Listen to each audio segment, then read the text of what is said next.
सहन शक्ति वास्तव में क्या है। सहन तो करना ही पड़ेगा, ये तो पक्का समझ लो आप। अच्छा, ओके। तो उसके लिए बताते कि एक कारागिर था, एक मंदिर बन रहा था, वो मंदिर में मूर्ति बना रहा था, मार्बल की मूर्ति। अच्छा।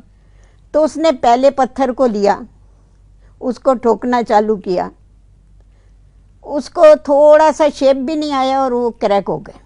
अच्छा।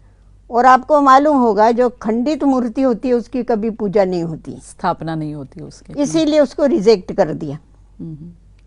उसके बाद फिर उसने दूसरा पत्थर उठाया, उसको बनाना चालू किया, उसका थोड़ा ऐसा शेप आने लगा गोल, वो भी क्रैक हो गया। उसने उसको भी रिजेक्ट कर दिया। फिर आखिर उसने तीसरा पत्थर उठाया और बहुत ध्यान से, बहुत आराम से उसने मूर्ति गढ़ना चालू किया और धीरे धीरे वो एक सुंदर मूर्ति बन गई। सुंदर मूर्ति बनने के बाद उसकी मंदिर में स्थापना हो गई। अभी मार्बल के पत्थर थे, पहले पत्थर को थोड़ा उसने ठोका और उसको क्रैक आया। मार्बल को कौन फेंकेगा? जो मंदिर बना रहा था उसने कारागिर को बोला ये जो थोड़ा सा क्रैक आया हुआ है इसको चढ़ने की सीढ़ी के ऊपर लगा दीजिए। ओके।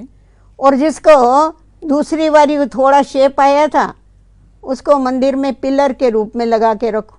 तो आने जाने वाले जो भक्तगण थे वो मूर्ति के दर्शन करते थे और बड़े खुश होते थे।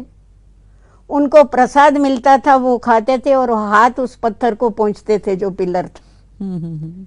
और जो दूसरा था जो सीढ़ी के ऊपर लगाया हुआ था, सब उसके सिर पर पैर रख रख के जाते थे। अभी आप बताइए अगर वो भी सहन कर लेता तो मूर्ति बन जाता।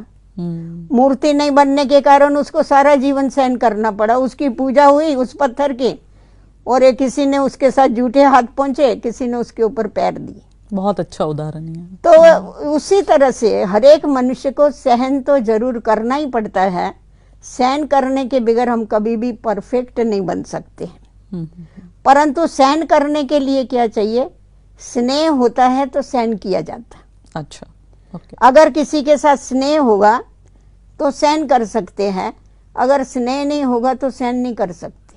अच्छा। उसको रिएक्ट करते हैं। स्नेह वाला कुछ भी बोलेगा ना तो अच्छा लगेगा, पर जिसके साथ मन मिटाव होगा वो अच्छा भी बोलेगा तो बुरा लगेगा। सही है।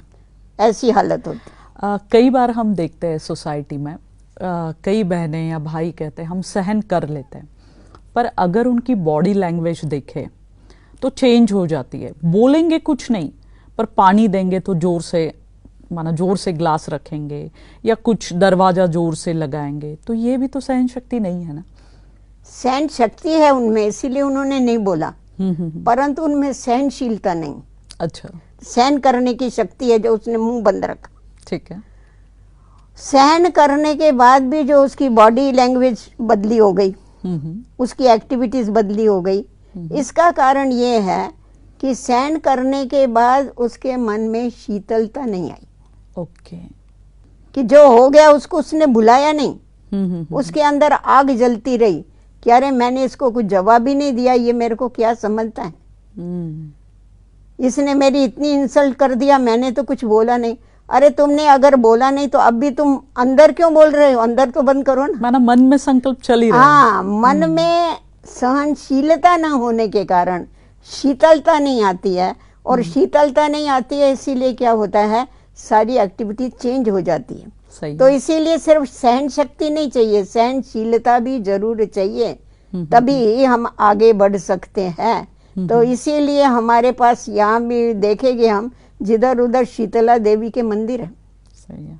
शीतला देवी के मंदिर में जब ये बच्चों को स्मॉल पॉक्स निकलते हैं ना, ले जाते हैं। अच्छा। और उनके ऊपर उनका जो देवियों का जल होता है ना, शीतला देवी का जल होता है, उसकी छींटे डालते हैं, तो कहते हैं वो स्मॉल पॉक्स भी ठंडे हो जाते हैं। अच्छा। तो शीतलता में इतना गुण है, और शीतलता आती है शांति को धारण करने से। अच्छा। जब तक शांति को हमने अपने जीवन में धारण नहीं किया है तो हम कभी भी शीतल नहीं हो सकते।